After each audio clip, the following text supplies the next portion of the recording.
We are cast. live. We are? Yeah. All right. So, part three of our brilliant acid cast going on here. So, last we were talking about Red Dead Redemption and we were dissecting the graphics, and then Udit started talking about little details. So, why don't you elaborate further right now, Udit, on what you were talking? So again, they said firstly, what impressed me was the horse is going to play a huge factor, and of course, if you're in the Western world, you really do depend on the horse, and he seems like he's going to be a very important part of how you take care of the horse and how much time you spend with it. It's going to like run away less. It's going to be Yes, the it control will trusts you work and better. everything. Yeah. That's pretty good. That's pretty good. Arnab, what about you? You've been awfully silent this whole time. Listening to what you guys have been saying, like, honestly, you guys have more experience with console games. As So, are you going to be playing RDR2 or are you going to give this one a miss?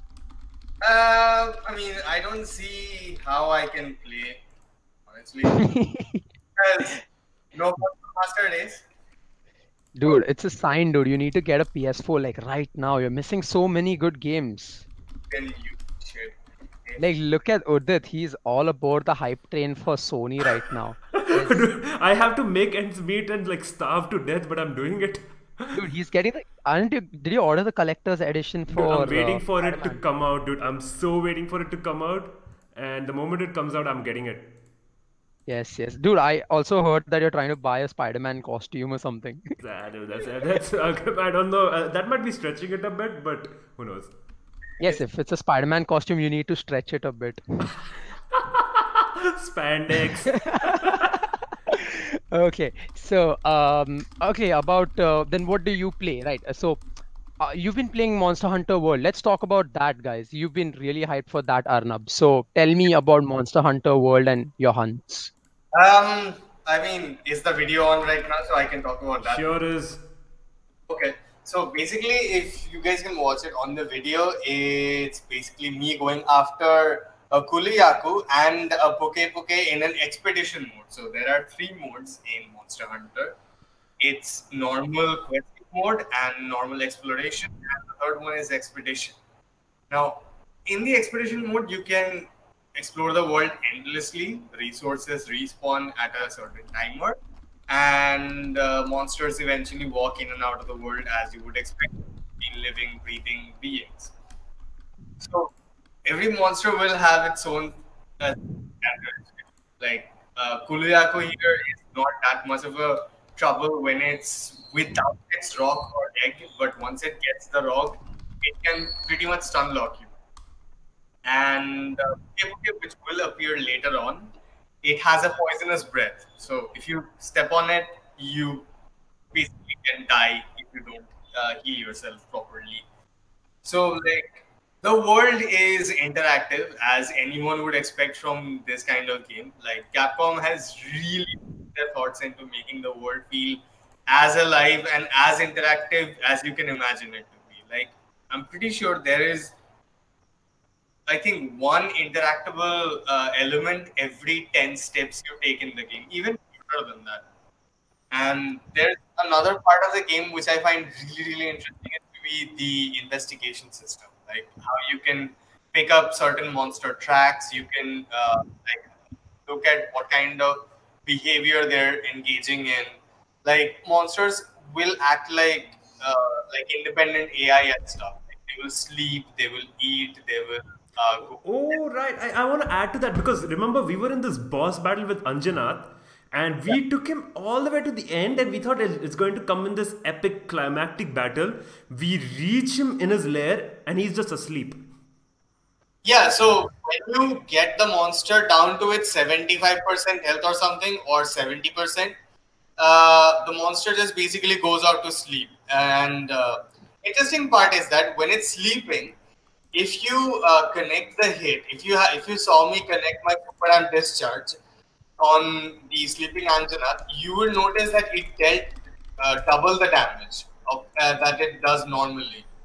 That's because that's one of the mechanics of the boss fight, like the monster fights, is that if you attack a sleeping monster, be it whatever, even if it's an elder dragon, if you hit a monster while it's sleeping, you will deal double the damage. So that's one of the more interesting parts. And probably the most interesting part for me about this game is the weapon. I see you're using the double daggers in this situation. I was using the dual swords because I found it really easy to pick up for a solo player. But eventually, But they offer zero defense. it has no defense. But it's a I'm willing to give that trade off or anything. Like, if you see the ridiculous amount of damage I dealt in that one moment or something like that is, you can sacrifice that mobility and that kind of defense for that sort of DPS and stuff. I mean, it's just. Yes. But like right now, I'm using the charge blade, and because I'm playing in a team of 4 people, so like the charge blade is one of the most interesting weapons because it has 2 modes. Like it's a sword and axe, sword and shield, and axe mode. So there's another weapon like that, like the switch axe, which has. There are many of those proto weapons, right? There are like, I think, 3 proto weapons that switch. Yeah, So yeah, those proto weapons are there, yeah, definitely, and like it's fun to use them in their own ways. Like all of them have their special characteristics, and if you don't know how to play to their advantage, you will basically not be able. So that's basically how Monster Hunter games have always been, and it's fun to see it carrying on that sort of flavor. So I'm gonna tell you the best moments I've had. Firstly, I love the amount of advantage that again the AI of the game is incredible. We were going for what is that Todakamachi, who's this electrified dragon, and the moment you just go towards it, it just goes up on the tree, perches, charges with static electricity, and comes down on you. And they all have their own personality, all right, and the importance of elevation, I cannot stress upon how badass you feel when I saw this Anjanath. First of all, the Anjanath is a pain in the ass whenever it runs all over the field. This big ass dinosaur, and I know it's basically a T-Rex. Yeah, and I was on this slope, right, and I'm like, and I have I'm going for the samurai build, right, so I got the katana, and I'm sliding down with full velocity. And at the edge of the slope, I jump off. The Anjanath looks at me. We are facing off. I'm midair. Take the katana, slice, and like I don't cut its skin obviously, but I hit it, and then slowly with the velocity land on the other side of Anjanath. That was badass, all right. And it's not even close to what happens next. So none of this was scripted. None of this was scripted. Turns out, in all this noise, you hear another noise coming from far off. Right? This flying dragon Rathalos comes. It's me. Looks at Anjanath. He's like, the fuck are you doing here? Picks the Anjanath, throws him off a ledge. No, wait. Holy shit. Pick it up straight off. So first of all, the Rathalos comes down to the Anjanath's level, pins it down to the ground, fires a fireball into the Anjanath, then picks it up, throws it down a fucking ledge, and just it stays there in its nest. I'm like, okay, I'm done. I'm like this game, I'm done. Thank God you didn't have to face the Rathalos. At least it didn't. Oh no, I have a side quest to face a Rathian. So anyone knows what a Rathian is? It's basically Rathalos' mate, and only one can imagine how terrifying that is. All I can say is this game has me hooked. I was supposed to play a stream for 1 hour. I streamed for like 4 hours straight. I couldn't stream for more than 4 hours because Facebook has a limitation of 4 hours because Facebook is stupid. But I still played for 2 hours after that, and it was 6 in the morning. Yeah, I was awake at 6 in the morning. I was seeing it showed Udit's playing Monster Hunter World, and I couldn't play it because I have your shared library. Okay. I understand that. You can always jump in whenever you feel like. Oh yes. So what else do we have in Monster Hunter World? Any other stories that really caught your eyes? So Udit hasn't played. Udit actually disconnected once we reached this point yesterday. So basically, you have the premise of the game is that you have to go after this big elder dragon called Zora Magdaros, right? So we were going after the Zora Magdaros, like me, Udit, and two of our friends. And what happened is that Udit disconnected, like just before we reached the Zora Magdaros fight. And what happens is that you get to fight the Elder Dragon on the Elder Dragon itself. Like it's so big. Zora Magdaros is so big that you get to fight on its back. The And build up is insane. You're like four people. You really feel like you're a hunting group. There are cannons everywhere. There are these catapults. There are these bows. You go all the way. You put in the cannons. You like load up the cannon and you keep shooting at it. It's intense. Holy hell. Like it looks like you guys had a lot of fun. And uh whoever's watching this, if you guys want to watch more of what these guys are talking about, please watch their streams. These like you'll stream almost every day now, right? For Yeah, Monster pretty Hunter. much. Yep. Yeah, please watch these guys. Like these people are good at it or hoping to be good at it. Definitely not good at it. I took 30 minutes to finish one boss alone.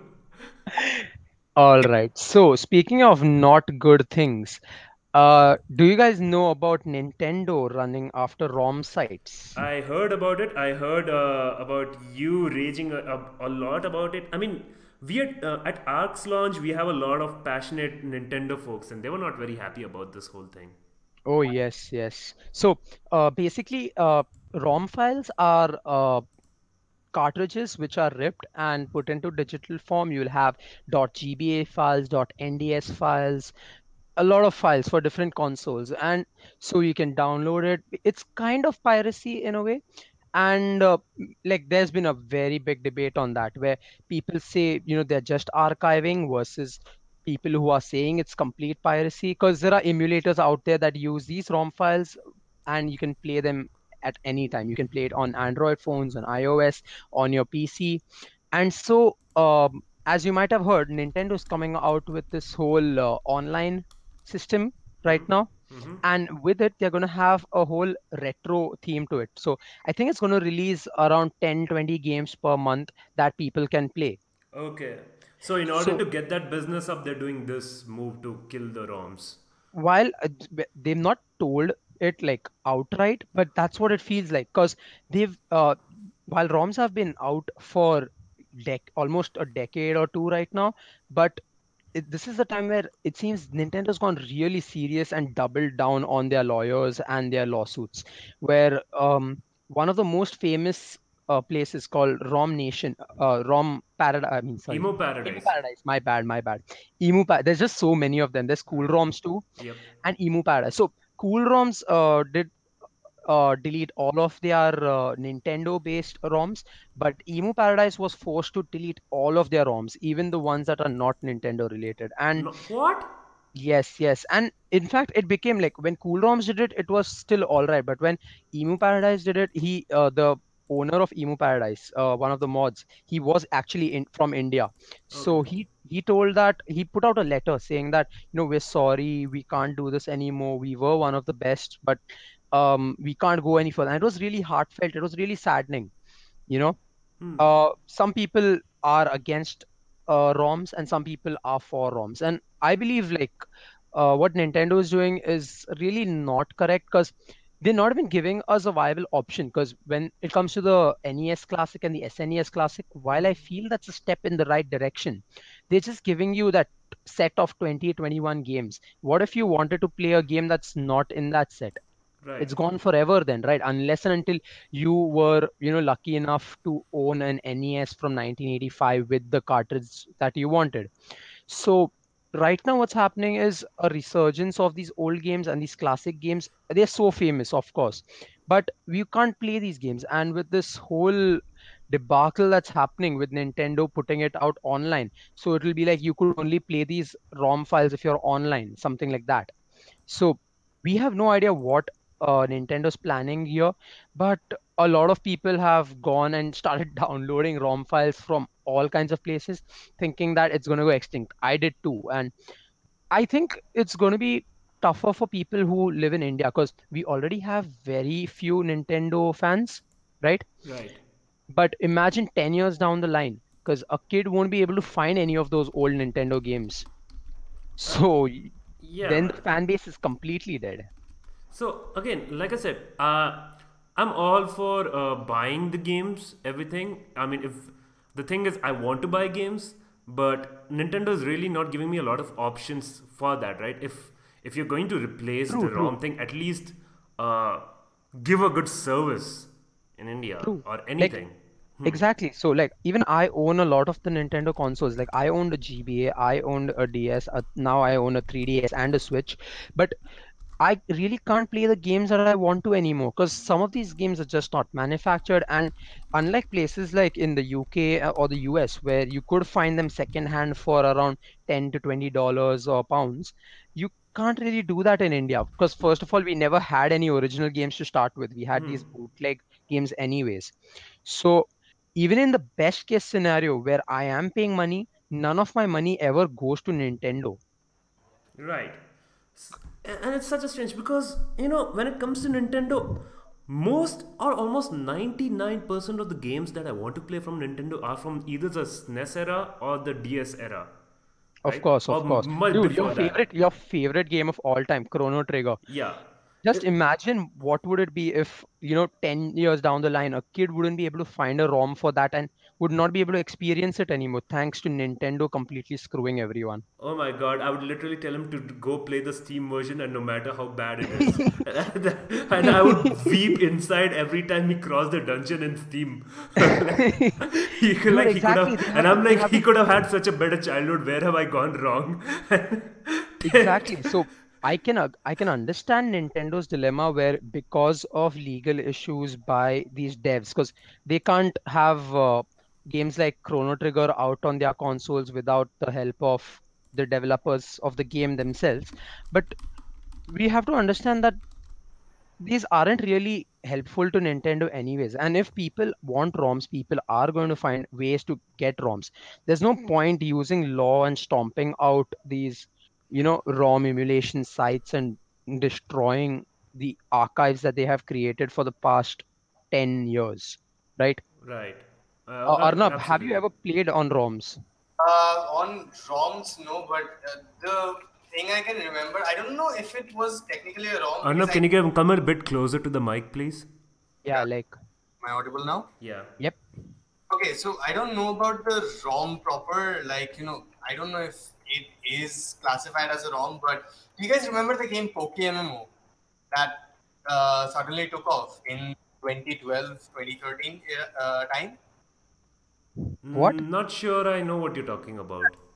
There was a game called MMO, so you had to download an emulator and play it on it. So, right, that was. I think one of my friends told me to download something, and the thing I remembered was that it said ROM on there. So that's the only thing I remember. But yeah, it was from a private archive. Like people weren't sharing it outside in case someone came cracking down on them, and like these people. Uh-huh. I think what you're talking about are ROM hacks. So, yes, these are modified ROM files which take games that already exist and modify them for people to use in a different way. And Pokemon Uranium was one of them. There was a big controversy that happened last year when Nintendo shut them down too. You're right. So yeah, there was. I definitely remember because this was one of my favorite games to play because the first Pokemon game or like the first starter area Kanto region. I think I don't know. I don't remember the details, but you could play with other people. Like there could be other people in your game as well. You could battle them. You could trade with them. So that was one of the first times I actually enjoyed a Pokemon game in a very different way. Right, and on a PC, no less. So you can understand that like the controls and everything were super fluid. That was one of very fun moments of experiencing the childhood over again, but in a different way. And now the same thing is happening here is that people are actually now cracking down on them. And like I don't know what to feel like. I do want to support them, but I definitely want them to not be like, oh my god, look, I have the power of the law.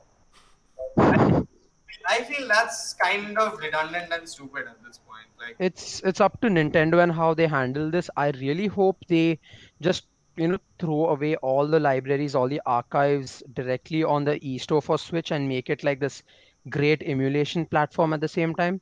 But let's talk about non-emulated things right now. Since you were talking about MMOs, Arnab, you know where I'm getting at here. I'm talking about Elder Scrolls Online. So Yeah. tell me what's going on, because I'm not into this really. I'll keep quiet. I'll let you take the stage for this. You really should be into this. So like this is one of the like I keep saying, and at this point even Udit agrees with me, is that Elder Scrolls Online is going Elder Scrolls Online is going to be like become the next big thing in the MMO genre.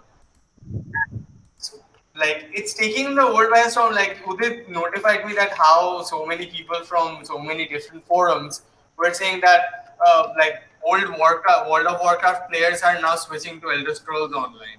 I was gonna ask you that when you said that's being big. Is it like going for World of Warcraft big? Oh yeah, let me tell you this exactly, because in the previous podcast, and if you followed any of the Elder Scrolls, they all take place at the turn of the fourth century to the fifth. I think Skyrim is the only one that takes place in the fifth century, right? It's the beginning of the 5th century. Right. And Elder Scrolls, the great thing about this thing is it takes place in the second century, which is basically the formation years of all the lore and lays down everything that you're going to find out in those games. So it's kind of like the Silmarillion to the Lord of the Rings. I also checked once you mentioned that, like, the second era and everything, like Tiber Septum. So I checked, and the official game files actually say that, like, right before the advent of Tiber Septum's rights, this game takes place. So your theory about this game being the setup of Tiber Septum's rise is definitely true. Yeah, which is the most epic part of the whole Elder Scrolls games, which sets up everything, right? So you know the end game of this game is going to be brilliant. So it's all building up towards that. But let's focus on this DLC though. Yeah, so I think in Quake, yeah, it was before QuakeCon, but in QuakeCon, they basically said that Wolf Hunter, the new DLC for Elder Scrolls Online, it's a dungeon-based DLC. It's not like a full story mode. But Wolf Hunter is coming tomorrow, by the way. It's coming out tomorrow. And they also teased about a new expansion, which is called Murkmire. So previously, Elder Scrolls Online has had two expansions. One is featuring Vardenfell, which is the home of the Dark Elves, and you get to meet the one, the only Lord Vivek in this game. So, like in Morrowind, you can actually meet Vivek, and in Somerset, you get to meet what was that? Yeah, the Somerset Isles. You actually get to join the city. So, like, these are one of the more prominent Anand, factions. you're cutting off constantly. Yeah, dude. My microphone is acting up weird, I guess. So, I don't think it's your microphone. I think it's your internet. Is it? Just double check. all right. Am I cutting off right now? No, you're fine. You said that sentence well.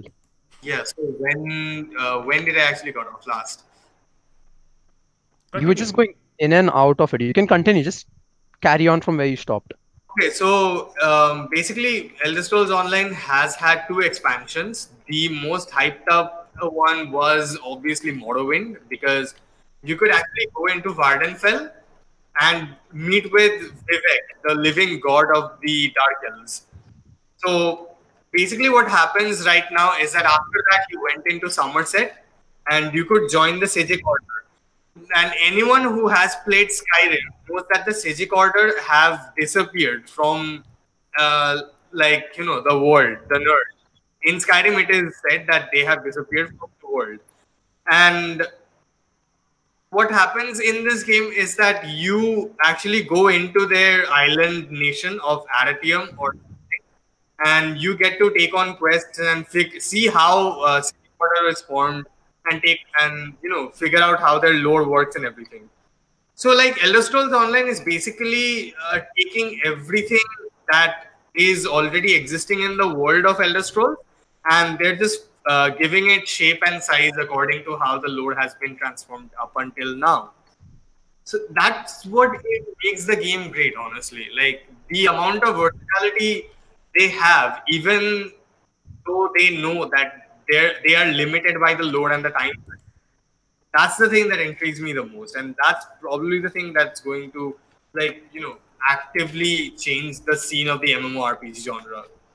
I feel so too. Like by hearing whatever you're saying, it seems like all that nerdy Dungeons and Dragons, MMORPG, the whole crowd from World of Warcraft is going to be there, I feel, at some point of time. They just need more time. They just need the player base to expand more and more. But from the other end of the spectrum, Bethesda is doing something else. And Udit, that I'll talk about that to you. What about Rage 2? Come on, tell me. So I'm actually it's surprising how excited I am for Rage 2 considering I've not played Rage 1 and Yes, I exactly. have no interest in Rage 1 to be honest. But they've really cranked up. I think this is a collaboration between id Studios and Avalanche Studios. Yes, yes, Yeah, Eden Avalanche are the Avalanche. guys who made Just Cause. Yes. Right, and you can see them both. That's a match made in heaven, actually, if you look about it. If you want this kind of game, they seem to be going for a Mad Max meets Borderlands vibe with this. It has the quirky aesthetics of Borderlands, It's and because they made Mad Max the game also, Avalanche. oh, right, then that fits. That fits perfectly. Then, Exactly. yeah, It feels so much like it, right? yeah, exactly. And it feels more Mad Max than the Mad Max game, I think. And surprisingly, I think that's it working their magic with the gameplay. Dude, I like when I saw the trailer that they showed, and they showed the whole convoy thing, I was like, oh shit, this is proper Mad Max. Yeah, and Did you see dude, that convoy attack? How you go through with the car, like slowly beating the small fries and then finally throwing in missiles? oh yeah, definitely, definitely. That was That was brilliant. that was directly out of a movie, dude. That was directly out of a movie. I'm pretty sure they took inspiration from the movie when they were doing that. I feel so too. And they're going for this whole colorful pop aesthetic, with the pinks and the yellows Right, everywhere. right. Like I like that too. I think that's a bit taken from Ubisoft's art direction with Far Cry. And Yeah, I see what you mean there. yes, so Far Cry went for the same kind of effect last year and the year uh, on Far Cry 4 too. But I see that same thing coming in. It's got that whole wasteland look, but at the same time, it's not grim and it's not gritty wasteland. It's colorful, it's vibrant. Yeah, and the weapons, man. Like, firstly, what's that chain thing that boomerang thing that he throws? I don't know what it Oh is, but yes, I don't know what it's exactly called, but that was pretty cool. The way it goes across corners. So even if someone's hiding behind a shield or something like that, like he's dead meat, dude. He's dead meat if you throw it well. the weapons are very creative, as is with its The software development. powers. Did you see the Yeah, powers? dude, everything. Like I love the way each and every enemy has their own superpower too. Like there are factions which are there in different environments. So those factions use the environments really well and have different powers. Like some are really good at tech, some are, guns are blazing, everyone has their own unique thing that makes them different. And that's pretty cool. It's not like you're playing against the same enemy the whole time. So it takes place like 30 years after the first rage, and the civilization is coming back, and people are finding their own like culture alongside, and the life is coming back slowly. So you can tell how probably I would like to see how each factions have their own life going on, and I hope there's more personality to that. It does seem like this game has a lot of personality. I feel understood that first rage not successful, it was a mistake, and they're trying to work from that rage, you know. Yeah, it's as different as possible, like artistically, visually, as well as Oh, story-wise. they're Like, totally different games. In fact, somebody could have, called this a new IP, and I'd be yes, totally yes. fine with that. I would be totally fine with that. But just because they own the Rage IP, so they thought that it would be good to keep this as Rage 2. And I feel it's working. The amount of hype it's gotten is pretty nice. And I like the shooting. It feels really natural. The movement is pretty good. Yep. And I think it's inspired, like its shooting is inspired a lot from Doom. Definitely, definitely. It's all these publishers. They're all under the same house. There, Yes, yes. And so it's using a similar engine. So, of course, of course. it will feel the same. So, Arnab, do you have anything to speak about this? Not exactly. You guys covered everything, to be honest. Okay, that's cool, man. But because speaking of Doom, we'll move on to our final bit for this The best podcast. bit. Yes, so Doom Eternal. Arnab, I'll let you start on this one so that we leave something for you right now. You can say. Mick Gordon is back. Fuck yes. And that's honestly, I could just stop there and people would still get hyped. But Doom Eternal is back and it's back on Earth. Like it's hell on Earth. And if you want to save the Earth, you can't. But you can fight like hell on Earth. So like there's that one part, and now you have a shoulder-mounted cannon with augments. Now you have a freaking blade protruding out of your arm. That's awesome. You have the same guns with new attachments. That's even better. I don't. This game keeps getting better and better and better. It's like I don't even know if it's going to become the new Dark Souls with the new invasion system. God, can you just. It's like Okay, Dark Souls everything's has bled Dark itself into Souls. every game. Dude, Dark Transcended Souls is genres. everywhere, dude. Like, Doom is Dark Souls. yeah, right now people are going to be like, oh my god, you know what? This is Soulsborne game as like This you is the know Dark Souls of shooting. you just walk. Dude, Dark Souls in first person, dude. This is Dark Souls in first person. So I want to add this. Firstly, is first of all, they could have been just made it more like the first Doom, and we would have been cool with it. But the amount of improvements and add-ons they've put into this game. Firstly, that grapple. Oh, yes. That's the first thing that they showed, right? So once he puts on the helmet, he just looks on the side and starts with that grapple. I could hear the crowd go like, ooh, Yep. like they knew like something cool was gonna happen. And the grapple is pretty good and it's used very well in the level. So yes, Udit. Incredibly. And first of all, is that modular gun design? Like he kept making augments to his guns. I think. Yes, yes, I saw that. When he first got the shotgun, then he puts in a special aug to Yeah. it and then moves forward in the start. Yeah. So. So the augment is basically if you played the last game, like the 2016, Yes, yes, yes. you could have so your shotgun, or not the super shotgun, just the normal shotgun, the pump action, that had like a double barrel or something reload type of like attachment. And super shotgun had an explosive and a 3 round burst. So Yes, yes. these are the augments that you can change in, like if you have both of them, you can change them mid combat. So that was one of the most cooler aspects of the game in 2016. And right now you can you saw how they could dash, right? Yeah, the sideways dash. That was I another did thing. see that dash. Yeah. Yes. Previously, that wasn't in the game. Now it's in because I'm pretty sure it's because of that thing. Like, what was that game? Yeah, Quake Champions. I think in Quake Champions they have Uh-huh. kind of mechanics, so they're kind of incorporating newer elements from Quake Champions as well, which is another good game. But servers are kind of shite at this point.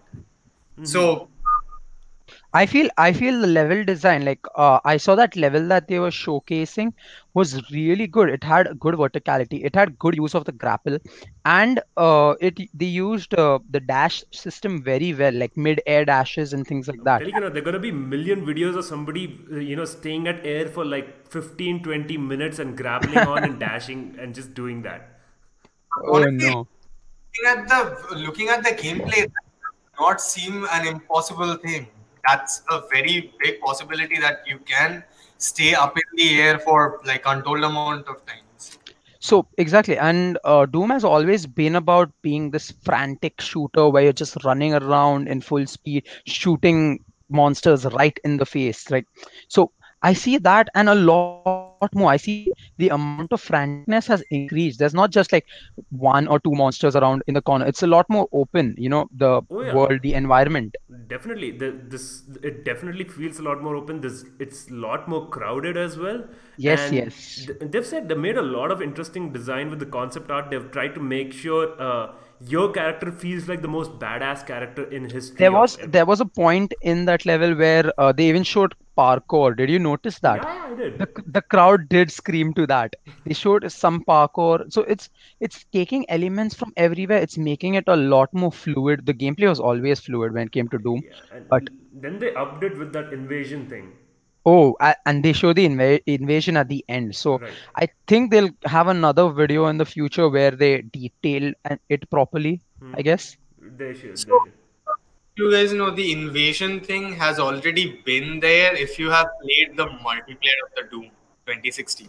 Oh I yes, think the multiplayer. But then This is in the sadly, the single player, multiplayer. right? This is them invading in the single player campaign.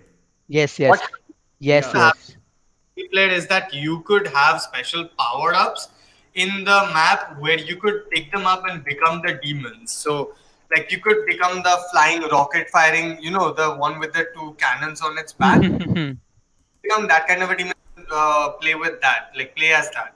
And you could do other stuff like you can become the ogre type of demon as well. So they are taking the whole aspect of becoming a demon from the multiplayer aspect and they're incorporating it into the single player. And this isn't the first time anyone is doing it. It's not like a really groundbreaking sort of like move or anything. It's just that previously, if anyone remembers, Dying Light was another game Right. that This takes a lot of inspiration from Dying Light, if you can think about it. right now, uh, Doom. I don't know how they're going to incorporate it. Like multiplayer, hopefully, it doesn't have any sort of connection issues.